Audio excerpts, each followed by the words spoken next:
ایک جماعت میں علماء صالح لوگ تھے جو انہیں اس کام سے روکتے، جبکہ دوسری جماعت نافرمان افراد پر مشتمل تھی۔ پھر بستی کے بھی 2 حصے کر لیے گئے اور ان کے باہمی تعلقات منقطع ہو گئے۔ ایک روز محسوس ہوا کہ جس حصے میں نافرمان رہتے ہیں وہاں بالکل سناٹا ہے، جبکہ وہاں جا کر دیکھا گیا تو وہاں رہنے والوں کی صورتیں مسخ ہو چکی تھیں۔ حضرت قتادہ رحمۃ اللہ علیہ فرماتے ہیں کہ ان کے جوان بندر اور بوڑھے خنزیر بنا دیے گئے تھے، مگر وہ اپنے رشتہ دار انسانوں کو پہچانتے تھے اور ان کے قریب آ کر روتے تھے۔ حضرت عبداللہ ابن مسعود رضی اللہ تعالیٰ عنہ سے صحیح مسلم میں منقول ہے کہ بعض لوگوں نے اپنے زمانے کے بندروں اور خنزیروں کے بارے میں حضرت صلی اللہ علیہ وآلہ وسلم سے دریافت کیا کہ کیا یہ وہی مسخ شدہ شکلوں والے یہودی ہیں؟ آپ صلی اللہ علیہ وآلہ وسلم نے فرمایا، اللہ تعالیٰ جب کسی قوم میں مسخ صورت کا عذاب نازل کرتے ہیں تو ان کی نسل نہیں چلتی بلکہ چند روز میں ہلاک ہو کر ختم ہو جاتے ہیں۔ بندر اور خنزیر دنیا میں پہلے ہی سے موجود تھے۔ ناظرین گرامی، ان لوگوں نے اکثر کام احکام تورات کے خلاف شروع کر دیے تھے۔ ان امور میں سے ایک یہ بھی تھا کہ وہ ہفتہ کے دن مچھلی کا شکار نہ کیا کریں اور نہ دنیا کی کوئی خرید و فروخت کریں۔ یہ سب چیزیں کتاب تورات میں حرام تھیں۔ ان لوگوں نے کوئی پرواہ نہ کی اور ان حرام کردہ چیزوں پر کاربند ہو گئے۔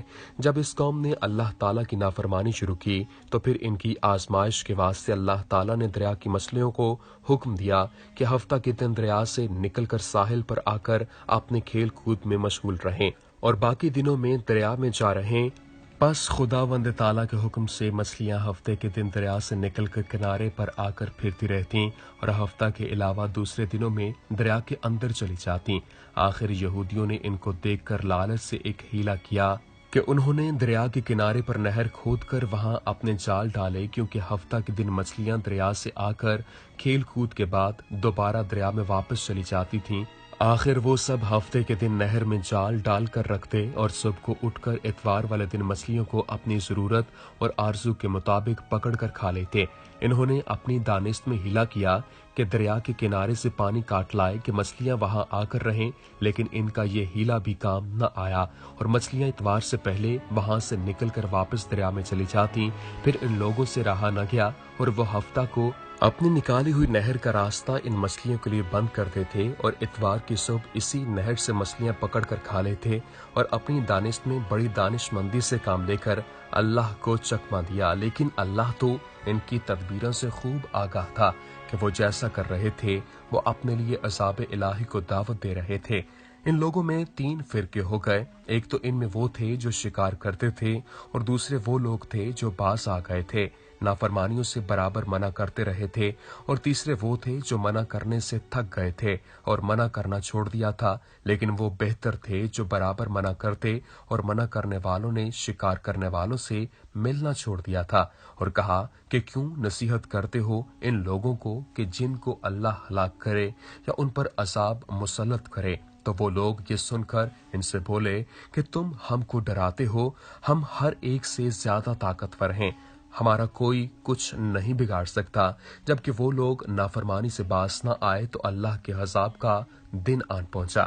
ناظرین گرامی، ایک دن صبح کو اٹھے تو دوسروں کی آواز سنی تو دیوار پر چڑھ کر دیکھا کہ ہر گھر میں بندر ہی بندر نظر آ رہے ہیں، اور ان کی کیفیت یہ تھی کہ وہ آدمی کو پہچان کر اپنے قرابت والوں کے پاؤں پر اپنا سر رکھتے اور پاؤں چاٹنے لگتے۔ بالآخر وہ اپنے برے حال سے 3 دن میں سب کے سب مر گئے۔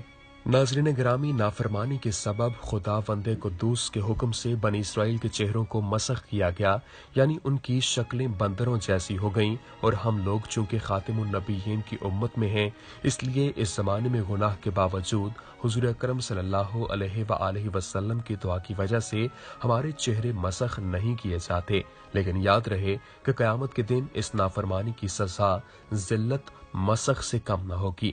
یا اللہ، تو ہمیں نیکیوں کی توفیق عطا فرما اور دین اسلام پر ثابت قدم رکھ اور ہمارے سارے گناہوں کو معاف فرما، آمین۔ وآخر دعوانا ان الحمد للہ رب العالمین۔ اللہ بزرگ و برتر سے دعا ہے کہ وہ ہمیں اپنے نبیوں کی زندگیوں سے نصیحت حاصل کرنے کی توفیق عطا فرمائے اور آپ کے اور میرے علم میں اضافہ فرمائے، اور ہمیں اسی طرح سے دینی علم سیکھنے، جاننے اور پھیلانے کی توفیق اور ہمت عطا فرمائے۔ اگر آپ کو ہماری یہ ویڈیو پسند آئی ہے تو کامنٹ باکس میں اپنی قیمتی رائے سے ضرور آگاہ کریں، اور اگر ابھی تک ہمارے چینل کو سبسکرائب نہیں کیا تو ابھی سبسکرائب کریں اور بیل کے بٹن کو بھی ضرور دبائیں تاکہ آپ تک ہماری نئی ویڈیوز بآسانی پہنچ سکیں۔ شکریہ۔ وما علینا الا البلاغ المبین۔